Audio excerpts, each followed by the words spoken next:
The America's political arena studio crackles with electric tension. Spotlights drill down onto two podiums as the crowd roars with anticipation. MAGA supporters wave their banners triumphantly, while anti-Trump factions raise futile countersigns. The atmosphere isn't merely charged, it's primed for ideological warfare. In one corner stands Karoline Livit, the youngest White House press secretary in American history, and a formidable Gen Z MAGA warrior. Her confident smile conceals the razor-sharp intellect that's about to be unleashed. In the opposite corner stands Michael Steele, former RNC chairman turned Lincoln Project operative, a man who abandoned conservative principles to join the anti-Trump crusade. His experience won't save him today. As host Jessica Hart steps onto the stage, the crowd's energy surges. This isn't just another political debate, it's an ideological battle for America's future, where only one combatant will remain standing. Those who've witnessed Livit in action know what's coming. Not mere victory, but absolute devastation of her opponent. Stay until the end to witness how thoroughly Livit dismantles Steele's tired globalist talking points. Comment where you're watching from, and don't forget to subscribe for more political showdowns that will shape our nation's future. The stage blazes under harsh lights as Jessica Hart strides confidently to center stage. "Welcome to America's political arena," she announces, with practiced neutrality. Tonight, we begin with our first topic, the economy and President Trump's tariff policies.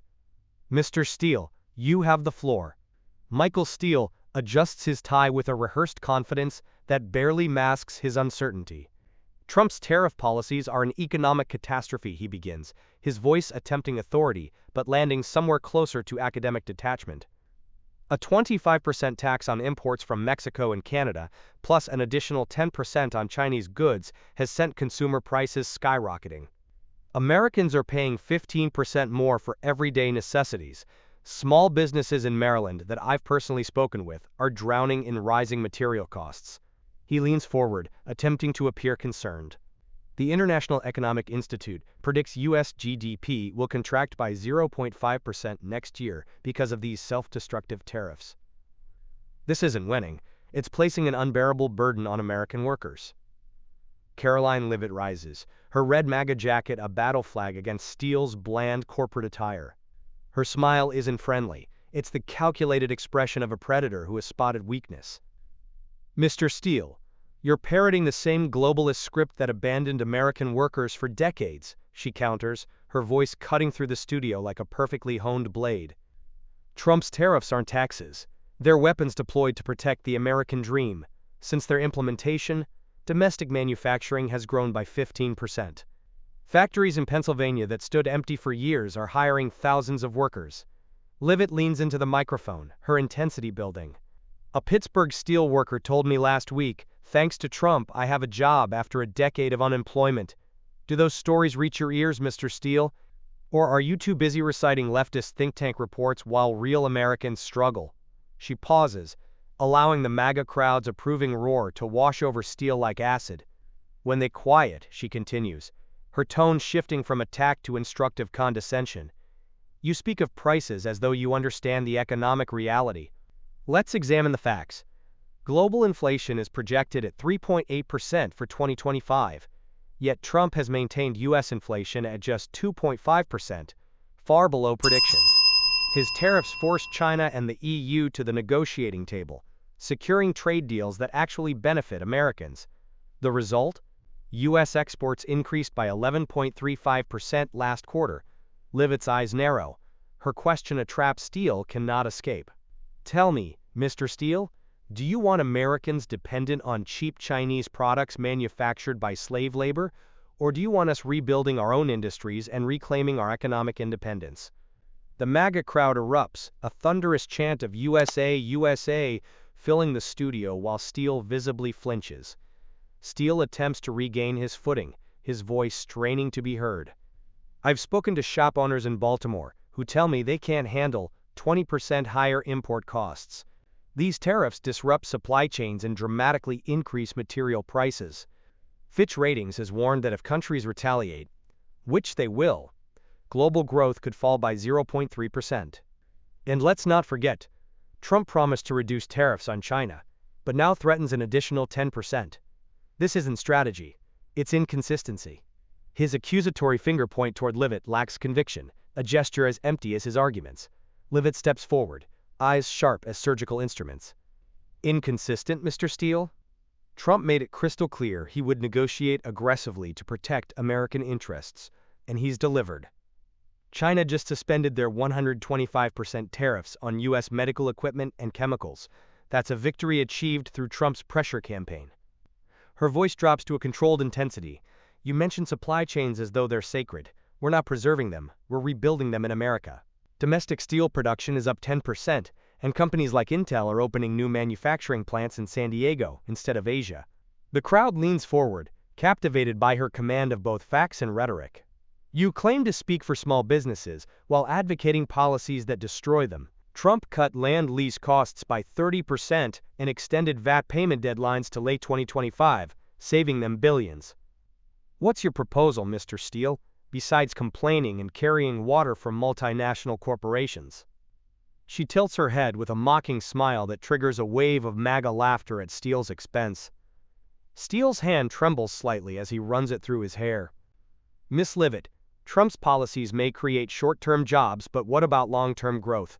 The U.S. economy is projected to grow at just 2.7% in 2025, below earlier forecasts. These tariffs inflate the dollar, hurting our exports. And Trump's threatened tariffs on Southeast Asian clean energy will decimate the renewable sector. He looks to his supporters for reinforcement, but receives only scattered, uncertain applause. Livit pounces immediately, giving Steele no chance to regroup. Mr. Steele, you talk about the long term as if Trump hasn't already proven his economic vision. Look at his legacy: 12 million new jobs created, a 3.2% unemployment rate, the lowest in 50 years. She's relentless, building momentum with each point. Regarding energy, Trump's policies protect domestic production, ensuring American energy security for generations. Those tariffs on Southeast Asia, they force those countries to invest here instead. Foxconn just opened a manufacturing plant in Wisconsin, employing American workers at American wages. Livit's voice takes on a tone of amused contempt. You suggest a strong dollar is problematic? It enables Americans to purchase imports at lower prices when China and the EU are forced to compete. And you've conveniently ignored that U.S. consumer spending rose 7.54% under Trump's tax cuts. She holds up her phone, displaying a social media post. Here's what a Michigan factory worker posted yesterday. Thank you, President Trump. My factory is hiring 500 new workers this month. Do you have actual numbers to counter these results, Mr. Steele? Or just more Wall Street bank forecasts designed to protect the global elite? The MAGA crowd's reaction is deafening. If you found yourself nodding, along with Livit's defense of American workers, hit that like button right now. Share in the comments below which side of this economic debate you believe is truly fighting for everyday Americans. Steele attempts to interrupt, desperation evident in his voice. Miss Livit, you're ignoring significant inflation risks.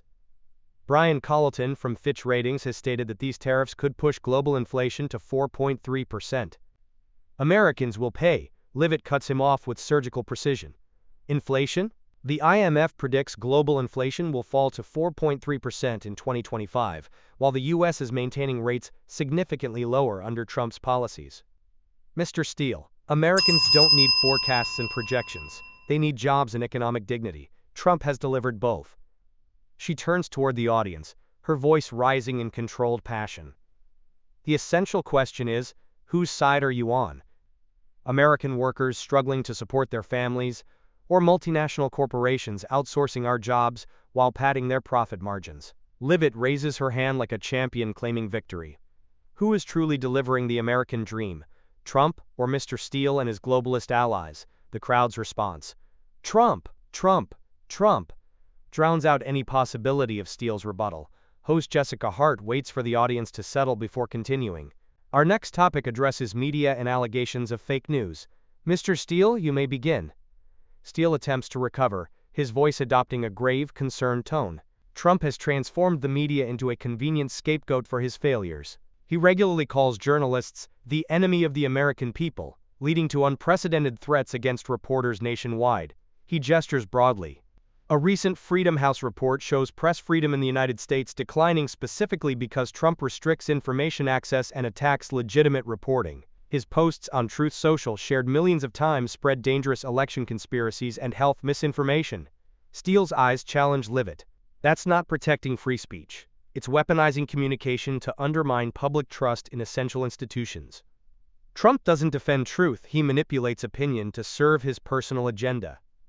Livit steps away from her podium, a power move that immediately captures the audience's attention. She paces slowly, drawing energy from the stage lights, completely at ease in the spotlight. Mr. Steele, you speak about the media as though they're innocent victims, rather than willing participants in America's decline. Let me tell you a story. Her voice softens, becoming more intimate. Last week in Iowa, I met a mother whose son got a manufacturing job after Trump's policies brought a factory back from China. She posted about it online, thanking the president, but CNN never covered it. They were too busy calling Trump a threat to democracy. She pauses, establishing eye contact with the MAGA supporters who lean forward, nodding in recognition of their own experiences. A recent Pew Research survey reveals over 2/3 of Americans no longer trust major news outlets. Americans aren't fools, Mr. Steele. They recognize when mainstream media like MSNBC, where you're a regular contributor, picks sides instead of reporting honestly. Livit holds up her phone, displaying a social media post. Here's what an ordinary American posted yesterday. Thank you, President Trump, for creating Truth Social. Now I can speak without being banned for my conservative views. She turns to Steele, her voice soft but devastating. Trump doesn't attack the press, Mr. Steele. He attacks their lies and distortions. Truth Social isn't spreading conspiracy theories. It's providing a platform where Americans like that Iowa mother can speak without fear of big tech censorship. Do you believe Americans need CNN to interpret reality for them? Or can they determine the truth for themselves? MAGA applause crashes through the studio like a tidal wave. Steele pushes back, his voice rising but strained. Truth Social is a cesspool of misinformation, Miss Livit. The Center for Countering Digital Hate found that nearly half of its most popular posts contain baseless claims debunked by fact-checkers. Trump doesn't protect free speech. He creates an ecosystem of chaos and confusion. His voice rises with rehearsed indignation. He even threatened to revoke NBC's broadcast license for criticizing his policies. That's not democracy. That's authoritarian behavior straight from the dictator's playbook. Livit tilts her head, her smile unwavering and coldly amused. Authoritarian, Mr. Steele? Are you auditioning for your next MSNBC segment? Trump hasn't revoked anyone's license. He simply demands honest reporting based on facts rather than partisan agendas. Her command of statistics continues to overwhelm Steele. A recent Rasmussen Reports poll shows over 60% of American voters want media organizations held accountable for spreading misinformation. Truth Social may not be perfect, but it's certainly more transparent than the old Twitter, where big tech censors banned users simply for supporting President Trump. Livit steps toward the crowd, her voice dropping to a conspiratorial tone that draws them closer. Remember when CNN claimed Trump had no path to victory in battleground states right before he won them in a landslide? That's the definition of fake news, Mr. Steele. The studio vibrates with MAGA cheers as Livit continues. Mr. Steele, you were RNC chairman. You understand how media narratives shape public perception. Who's more honest? People like me speaking directly to Americans through social media, or news outlets that have squandered the public's trust through years of biased coverage? Her voice becomes more emotional, connecting with the audience on a visceral level. A truck driver in Ohio posted that he supports Trump's energy policies because they saved his job, but MSNBC never covered his story. Truth Social allowed millions to hear his voice. That's authentic free speech. Do you want to censor voices like his? Or do you support Americans' right to communicate without corporate filters? Have you experienced media bias firsthand? Comment below with your story of how mainstream media has misrepresented your views or ignored issues important to you. Your voice matters here. Steele attempts to counter, but his voice wavers noticeably. Truth Social isn't transparent, Miss Livit. It amplifies dangerous falsehoods. A recent academic study shows election fraud posts continue to spread widely, despite being thoroughly debunked. Trump routinely sues news outlets for publishing unfavorable coverage. That's a direct threat to press freedom. Livit's smile remains fixed, her eyes locked on Steele. CNN routinely sues private citizens for their online opinions, Mr. Steele. Trump fights back to protect truth from distortion. Americans have both the right and the responsibility to question mainstream narratives, and Truth Social gives them the space to exercise that fundamental liberty. She stares down Steele, her gaze unflinching. You want to control the narrative, but Americans demand freedom of thought and expression. Which side of history are you on? Steele interrupts, his voice fading as the debate slips further from his grasp. The media needs professional standards, not chaos. Trump doesn't protect truth, he manipulates it for personal gain. Livit cuts in, her voice calm but devastating. Americans don't need you or MSNBC to determine what constitutes truth, Mr. Steele. They have X, Truth Social, and their own discernment. Trump gave them platforms where their voices matter. What have you contributed besides reciting leftist talking points for corporate media paychecks? The MAGA applause drowns out all else, as Steele physically recoils, his hands gripping the podium for support. Host Jessica Hart steps forward, barely concealing her impression of Livit's dominance. Thank you both. Now we move to our third topic, immigration and border security. Mr. Steele, please begin. Steele attempts to steady himself, clearing his throat before launching into his next talking point.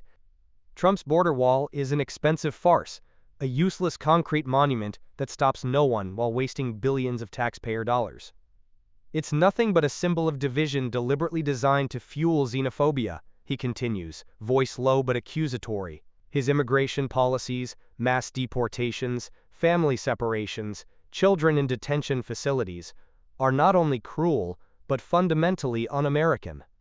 A recent International Migration Institute report confirms that illegal border crossings haven't significantly decreased, despite these draconian measures. Steele glares at Livit, his tone becoming more aggressive. Trump doesn't solve immigration challenges. He exploits them to generate fear and resentment among his base. That's not leadership, it's cynical manipulation of legitimate concerns. Livit stands under the stage lights, her eyes blazing with controlled intensity. Mr. Steele, you call the wall useless, but do you know who pays the real price for open borders? Everyday Americans. She turns to the crowd, her voice thick with authentic emotion. I visited Texas last month and met a farmer who lost acres of cropland to smugglers crossing his property. With tears in his eyes, he told me, Trump's wall protected my family and livelihood. That's not a symbol, Mr. Steele. It's a shield for American security and sovereignty. Livit presses her advantage, her tone both persuasive and cutting. The wall is merely one component of Trump's comprehensive strategy. Thanks to increased border patrols, expedited deportations of criminal aliens, and bilateral agreements with Mexico, we've protected American jobs and community safety. She cites evidence with effortless precision. A recent Center for Immigration Studies report shows areas with completed wall sections experienced 40% fewer illegal crossings. You call that division? I call it fulfilling the government's fundamental responsibility to protect its citizens. Livit locks eyes with Steele, her question a challenge he cannot meet. Mr. Steele, do you want border chaos to continue unchecked, or do you stand with President Trump in protecting Americans from preventable threats to their security and prosperity? Steele attempts to recover, his voice rising to mask his unease. Miss Livit, you're painting a deliberately one-sided picture. The wall is ineffective. Migrants simply climb over with ladders or tunnel underneath. Trump's deportation policies tear families apart, leaving thousands of children in psychological distress. He assumes a humanitarian pose. A recent UN report criticized American immigration detention centers for human rights violations. This isn't national security, it's systematic cruelty masquerading as policy. Livit counters immediately. Mr. Steele, while you concern yourself with UN reports, do you ever consider American families who've lost loved ones to crimes committed by individuals who should never have been in this country? Her voice drops, becoming more intimate yet somehow more powerful. I met an Arizona mother whose son was killed by an illegal immigrant with multiple deportations on his record. Through her tears she told me if the wall had been built sooner, my son would still be alive. That's the reality Americans face every day, Mr. Steele. Not theoretical concerns in UN reports written from comfortable offices in Geneva. She turns to the crowd, her voice rising in a call to action. Trump's policies don't tear families apart. They protect American families from preventable tragedies. You speak of human rights. What about Americans' right to live safely in their own communities? Livit sharpens her tone, going for Steele's political credibility. Mr. Steele, as RNC chairman, you supported strong border security measures under President Bush. Now you've completely reversed your position to appease the radical left. Have you forgotten that Americans elected Trump specifically to build the wall? A recent Gallup poll shows over half of voters support the wall as an essential component of border security. She challenges him directly. Are you standing with those voters, Mr. Steele, or with those who advocate for effectively erasing our borders entirely? The MAGA crowd rises, chanting "Build the Wall" in unison across the studio. Do you believe strong border security is essential for America's future? Share your thoughts in the comments below on whether the border wall has been an effective policy or if other approaches would work better. Steele tries to interrupt, desperation evident. Miss Livit, you're deliberately twisting the truth. The wall doesn't address immigration's root causes, poverty and violence in Central America. Trump's policies actually worsen the humanitarian crisis, pushing desperate migrants into the hands of dangerous trafficking organizations. He cites his own evidence. An American Immigration Council study confirms that aggressive deportation policies increase violence along the border. This isn't a solution, it's a disaster that creates more problems than it solves. Livit remains unruffled, her response ready. Americans can't wait for every problem in the world to be solved before protecting themselves, Mr. Steele. While Trump increased aid to Central American countries, he refused to let our border become an uncontrolled gateway for drugs, human trafficking, and potential terrorists. Her voice becomes more emotive, connecting with the audience. I spoke with a New Mexico Border Patrol agent last week who told me, thanks to President Trump, we've cut drug trafficking by 50% in our sector. That's not a disaster, Mr. Steele. That's an achievement worth celebrating. She faces the crowd, her voice ringing with conviction. Trump didn't just build a wall. He rebuilt America's safety and sovereignty. He recognized that a nation without borders isn't a nation at all. Livit locks eyes with Steele, her tone mockingly instructive. You talk about traffickers as though Trump's policies empower them. The open borders you support are exactly what these criminal organizations want. Trump's comprehensive approach dismantles smuggling networks, protecting both migrants and Americans. She presses her advantage. Do you have actual solutions to offer, Mr. Steele, or just criticism from the sidelines? The MAGA crowd roars their approval as Livit continues her assault. A recent Homeland Security report shows drug smuggling dropped significantly thanks to Trump's border policies. Would you prefer to argue with federal data, or with the families now living safer lives in border communities? Steele makes a final attempt, his voice barely audible over the crowd. Miss Livit, you're exaggerating. Trump's policies solve nothing. They create suffering. The wall is wasteful, and mass deportations aren't the answer to our immigration challenges. Livit interrupts him, her voice cold but powerful. Americans suffer when they lose jobs to illegal labor. They suffer when they lose loved ones to crimes that should never have occurred. Trump acted decisively. He built the wall, boosted border patrols, and secured our nation. What have you done, Mr. Steele, besides stand there and complain while offering no viable alternatives? Steele falls silent, his eyes fixed on some distant point, hands limp at his sides. The body language of complete defeat is unmistakable. Karoline Livit approaches the final topic with the momentum of someone who has dominated every previous round. After systematically dismantling Michael Steele on the economy, media, and immigration, she stands ready to deliver the knockout blow.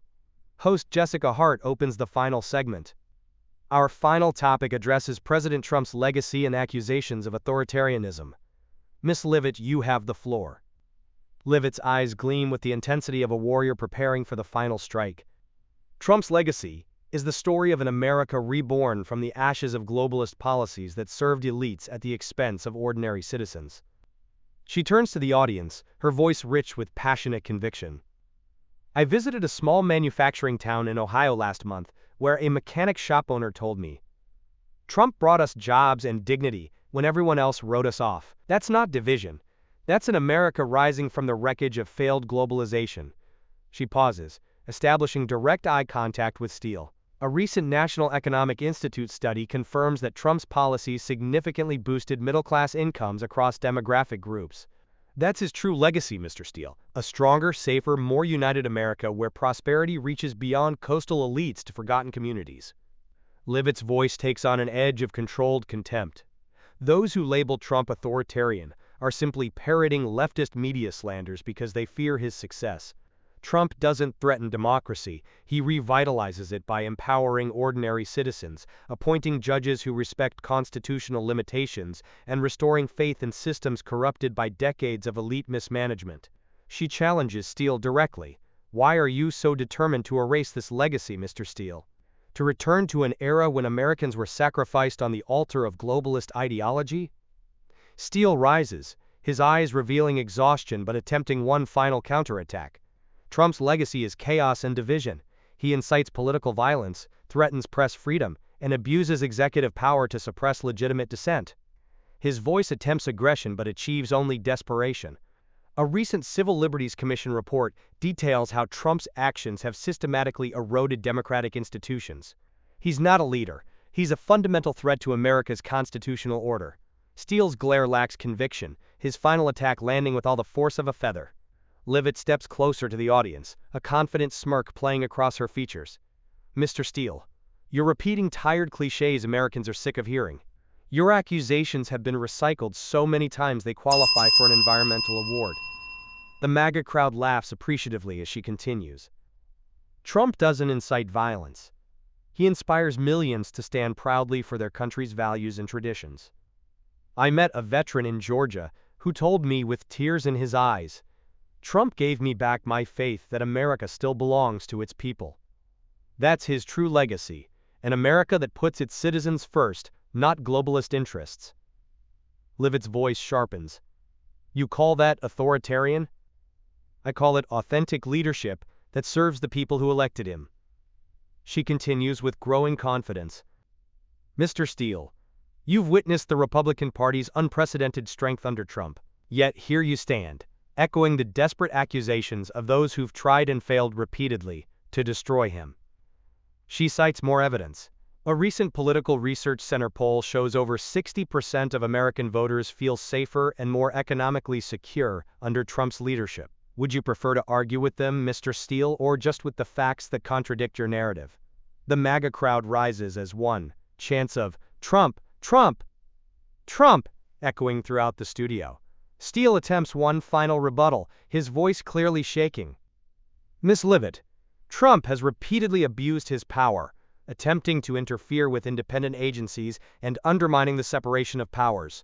A recent Global Governance Institute study shows American democratic institutions significantly weakened during his administration. His final blow lands with all the impact of a snowflake. He's not a savior, he's an opportunist, exploiting divisions for personal gain. Livit stands perfectly still, her penetrating gaze fixed on Steele. Opportunist, Mr. Steele? Trump sacrificed personal comfort and wealth to fight for Americans abandoned by politicians like you. Her voice becomes emotionally resonant without losing its edge. I met a Michigan factory worker whose plant was scheduled to close before Trump's policies reversed the decision. With pride in his voice, he told me, Trump saved my job when our entire industry was collapsing. That's not abuse of power. That's using legitimate authority to protect American workers when no one else would stand for them. She turns to the crowd, her voice rising like a clarion call. Trump's legacy is an America where strength has replaced weakness, where citizens are heard rather than ignored, where promises made are promises kept. Mr. Steele, why are you so desperate to erase these achievements? Livit locks eyes with Steele for the final time, her voice calm but devastating. You claim Trump weakened institutions. In reality, he strengthened them by appointing judges who protect the Constitution rather than rewrite it, ensuring Americans' freedoms remain secure for generations. She cites her final piece of evidence. A recent National Judicial Council report confirms the justice system became more transparent and accountable under Trump. You call that weakening? I call it restoration of institutions corrupted by decades of elite manipulation. The MAGA crowd's approval is deafening. But Livit isn't finished. Mr. Steele, you want Americans to believe Trump represents a threat? But I ask you, who brought jobs, security, and renewed confidence to millions of forgotten citizens? Trump? Or people like you who abandoned them for globalist approval? Steele makes one last, desperate attempt. Miss Livit, Trump doesn't unite. He divides us. He's not a leader. He's a demagogue who exploits fear. Livit cuts him off, her voice cold yet captivating. Control, Mr. Steele? Trump returned control to the American people after decades of elite mismanagement. What have you contributed besides recycling debunked slanders and carrying water for the very establishment that failed ordinary citizens? She turns to the crowd, delivering her final rallying cry. Who truly rebuilt America? Trump or Mr. Steele and his globalist allies? The MAGA crowd's response, Trump, Trump, Trump, crashes like tsunami waves, drowning all opposition. Steele slumps in defeat, eyes vacant, hands limp. The picture of a man who has lost not just a debate, but an entire ideological battle. Host Jessica Hart steps forward, unable to hide her amazement at the one-sided contest they've witnessed. Thank you both. This concludes our debate. Each participant will now deliver a 1-minute closing statement. Miss Livit, please begin. Livit steps forward, her heels clicking deliberately on the stage, marking the rhythm of her victory. She stands center stage, not bothering to glance at the defeated Steele, her eyes fixed on the audience as if addressing the entire nation. Today we've discussed the economy, media, immigration, and Trump's legacy. But beneath every policy debate lies one fundamental question: who truly stands for the American people? She pauses, allowing the silence to amplify her words before continuing. I've met workers in Ohio, mothers in Arizona, veterans in Georgia, ordinary Americans who told me that President Trump brought them jobs, security, and renewed hope. That's not political rhetoric, that's tangible impact on real lives. She turns slightly, her eyes briefly grazing Steele, not to challenge, but to dismiss. Mr. Steele wants you to believe Trump divides us, that he threatens our institutions. But I ask you, who rebuilt America from economic stagnation? Who gave forgotten communities a voice when elites ignored their suffering? Trump did that, and I stand proudly with his vision for American renewal. Livit raises her hand, her voice becoming a rallying cry. Stand with me for a strong, free, and united America, where prosperity reaches every community, where sovereignty matters, and where the American dream remains within reach for all who seek it. The MAGA crowd explodes in thunderous applause that continues until Hart signals for quiet. Steele approaches the microphone, shoulders slumped, eyes avoiding contact with Livit. He clears his throat, but his voice lacks any vigor, the sound of a man who knows he's been thoroughly defeated. I've attempted to demonstrate the truth about Trump, a leader who divides rather than unites, who weakens institutions rather than strengthens them, who threatens fundamental freedoms rather than protects them. He pauses, searching for words, the silence only highlighting his defeat. America deserves better than division and fear. We need unity, not constant conflict. He looks briefly toward the anti-Trump section. But their sparse applause only emphasizes how completely Livit has dominated the exchange. Host Jessica Hart faces the audience, her voice controlled but tinged with excitement. This concludes our debate. Thank you to both participants and our engaged audience. But the spotlight remains fixed on Karoline Livit, as if recognizing she alone commands the stage. She stands poised, eyes sharp, a slight smile of satisfaction playing across her features. The MAGA crowd continues their adoration, some holding signs proclaiming MAGA forever as if witnessing a historic moment. Livit requires no additional words. She has transformed the studio into her battlefield, systematically dismantling Steele's every argument with precision and passion. She steps back to her podium without acknowledging Steele, her presence a declaration of complete victory. Steele sits in stark contrast, silent and defeated, hands gripping the edge of his chair as if clinging to his last shred of dignity. As the stage lights dim, the contrast couldn't be clearer. Livit stands tall, the embodiment of MAGA's unstoppable momentum, while Steele fades into irrelevance, a relic of a political establishment that has lost touch with the American people. This debate has done more than determine a winner. It has demonstrated the future of American political discourse. Karoline Livit didn't just defeat Michael Steele, she obliterated the old guard's tired talking points with a combination of facts, passion, and authentic connection to everyday Americans' experiences. As social media explodes with reactions, the overwhelming verdict is clear. Livit's devastating takedown of Steele represents MAGA's continuing dominance in the battle of ideas. Her victory transcends this single debate. It represents a movement that continues to reshape America's political landscape against all opposition. If you found this political showdown informative and entertaining, please hit the like button and subscribe to our channel for more content that brings you the unfiltered truth about today's political battles. Comment below with your thoughts on the debate and which of Livit's points resonated most with you. Share this video with friends who need to witness how effectively MAGA principles can be defended against establishment attacks. Thank you for watching, and remember, in the arena of ideas, truth and passion will always triumph over recycled globalist talking points. Until next time, this is Karoline now bringing you the political reality the mainstream media won't cover.